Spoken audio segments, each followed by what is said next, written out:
Je dirais, l'intervenant précédent nous disait ça a commencé en 2004. Moi, je pense que ça a commencé très exactement un an avant. Et du moins que le programme a été énoncé un an avant.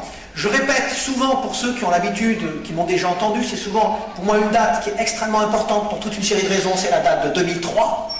Et en ce qui concerne la France, mais ça ne regarde pas seulement la France, cette date de 2003, elle est importante parce qu'il y a ce fameux rapport qui mériterait d'être connu. C'est le rapport Baroin demandé par Jean-Pierre Raffarin, Premier ministre de la République française, sur la laïcité. Et il est écrit noir sur blanc, ça a l'air de rien, mais pour moi, c'est crucial, c'est fondamental, c'est un point de rupture, j'allais dire presque, dans l'histoire de France. Il dit qu'à un moment donné, dans certaines conditions, la laïcité peut être en contradiction avec les droits de l'homme. C'est ridicule, liberté. Parce que les droits de l'homme, c'est à partir des droits de l'homme que s'est constituée l'idée de laïque, c'est-à-dire liberté de conscience et liberté d'expression de cette conscience appliquée au culte, aux religieux. Et là on nous dit, la laïcité peut entrer en contradiction avec les droits de l'homme. C'est absurde du point de vue logique. Donc ça veut dire qu'il y a une raison autre que la simple logique, et c'est là où il faut la chercher. Parce que c'est le programme qui va s'appliquer de 2003 jusqu'à aujourd'hui. Première application, c'est 2004. Première application, cette laïcité en contradiction avec les droits de l'homme, les droits fondamentaux, de s'habiller comme on veut, de faire ce qu'on veut.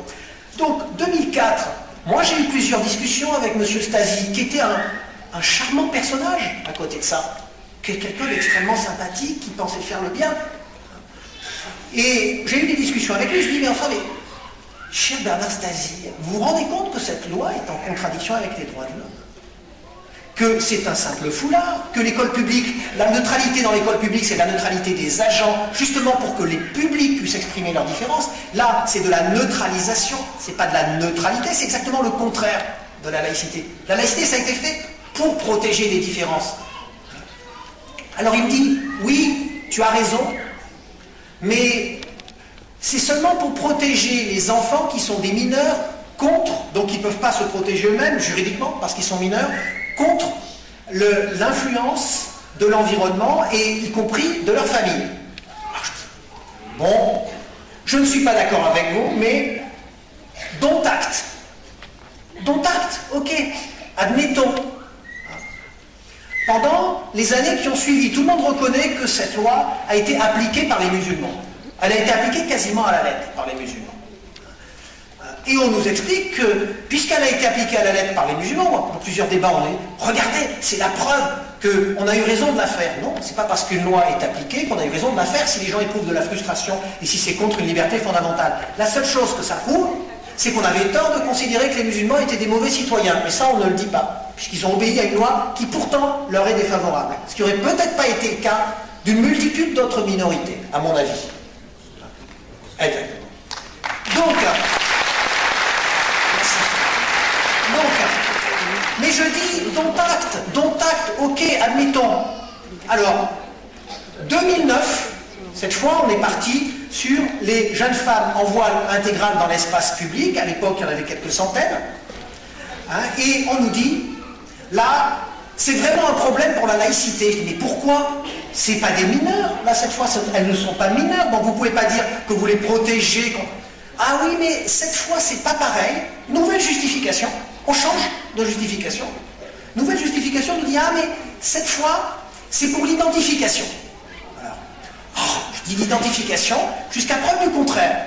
La plupart des jeunes femmes qui le portaient, lorsqu'il y avait nécessité d'identification, elles s'identifiaient. C'est-à-dire face à un officier de l'ordre public, face dans une banque ou à la poste, etc. etc.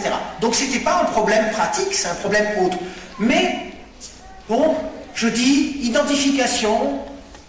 D'accord, on demandera aux motards d'enlever leur casque de moto, on demandera aux gens qui sortent des hôpitaux d'enlever leur bandage, mais tant pis pour les contradictions, je dis à nouveau, dont acte, identification. Mais alors, mais je parle du point de vue logique et je parle tout à fait sereinement, quel est l'objet du débat actuel 2011, qui commence en 2011, sur les nounous, qui, cette fois, sont adultes, et là où il y a le problème, c'est un simple voile, donc ni le problème de l'identification, ni le problème de l'influence sur des mineurs. Alors là, cette fois, on va nous dire, c'est pas pareil, c'est parce que c'est la simple, justement, pour le coup, influence. Pourquoi? Vous voulez dire que le simple regard sur quelque chose qui peut ressembler à l'islam est en soi un mal? C'est ce que vous êtes en train de dire. Parce que sinon, je ne vois pas quel est le problème pour l'ordre public. Je vous rappelle que la définition juridique précise de l'ordre public, c'est tranquillité, salubrité, sécurité publique. Donc vous estimez que le seul fait pour des enfants de voir cette expression du mal par essence, ça suffit pour justifier une mesure privative de liberté pour ces individus. Et là, nous sommes dans l'espace privé de l'entreprise, mais comme vous l'avez souligné, maintenant, ce qui est en jeu, c'est l'espace, moi, que j'appelle privé au carré, c'est-à-dire l'espace de l'intimité, c'est-à-dire que chez elle, imaginons même une nounou qui ne soit pas musulmane formellement, mais sous prétexte qu'elle est d'origine maghrébine, et des signes qui en même temps réfèrent directement ou indirectement à l'islam. Il faudrait que cette femme enlève ces signes qui sont chez elle lorsqu'elle reçoit des enfants. Il faut se rendre compte à quel point on est dans une situation, comme vous l'avez dit, au sens propre, de délire, et au sens propre, et ça je voudrais le souligner, c'est ce que j'ai écrit récemment dans le journal Le Monde, nous ne sommes pas dans une extension de la laïcité. Je récuse absolument cette expression qui consiste à dire qu'il y a extension de la laïcité. Il n'y a pas extension de la laïcité, il y a restriction de la laïcité. Parce que la laïcité dans l'espace de l'intimité n'a pas de sens juridique. C'est une laïcité qui, depuis 2003, que François Barbin avait appelé nouvelle laïcité, en réalité, c'est une laïcité, moi, que j'appelle, alors oui, évidemment, je souscris à cette histoire d'islamisation, c'est une laïcité en état de siège. Quand on se pense, on se croit en état de siège, quand on se croit atteint par une puissance extérieure, on se croit dans l'urgence, et donc, comme en situation de guerre, qu'est-ce qu'on fait? On met en place des tribunaux d'exception, où on prend des mesures, elles-mêmes des mesures d'exception, parce qu'on pense qu'on est dans l'urgence, que rien ne va plus, que le bateau coule. Et bien là, c'est pareil. On met en place non pas une laïcité stricte, parce que la laïcité stricte, ça serait une neutralité stricte, pas de la neutralisation, mais on met en place une laïcité d'exception, comme il y a des tribunaux d'exception. C'est ça exactement ce qui est en train de se passer aujourd'hui.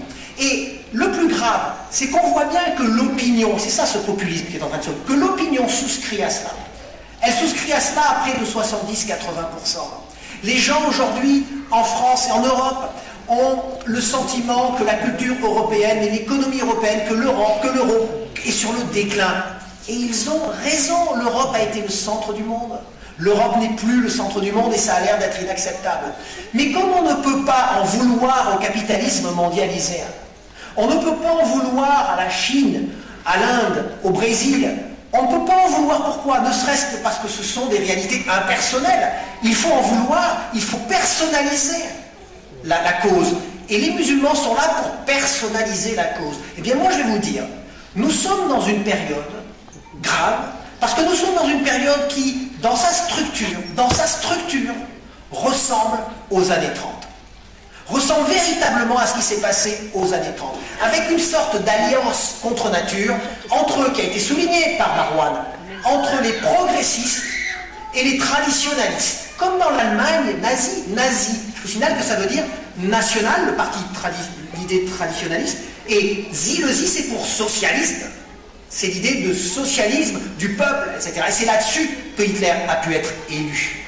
Il a pu être élu à cause de cette alliance-là, à cause de cette espèce d'appel au bon sens du peuple. Aujourd'hui, on fait sans cesse appel au bon sens du peuple, soi-disant à la liberté pour la limiter, à la démocratie pour la limiter, et en France, à la laïcité.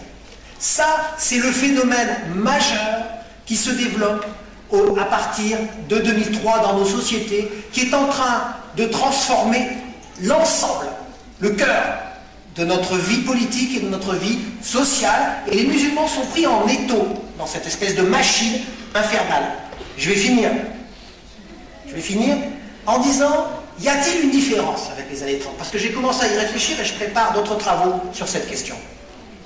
le rapport entre culture et race a changé. C'est-à-dire que dans les années 30, c'était au nom de la race définie au sens biologique du terme que l'on disait qu'il y avait des cultures infréquentables, incompatibles, horrifiques, qu'il fallait éliminer. Et du coup, la posture le juif apparaissait comme étant en même temps une généalogie, puisque c'est une généalogie aussi qui se définit elle-même aussi quelque part comme raciale, et une culture. Donc c'était tout à fait adapté à la situation des années 30.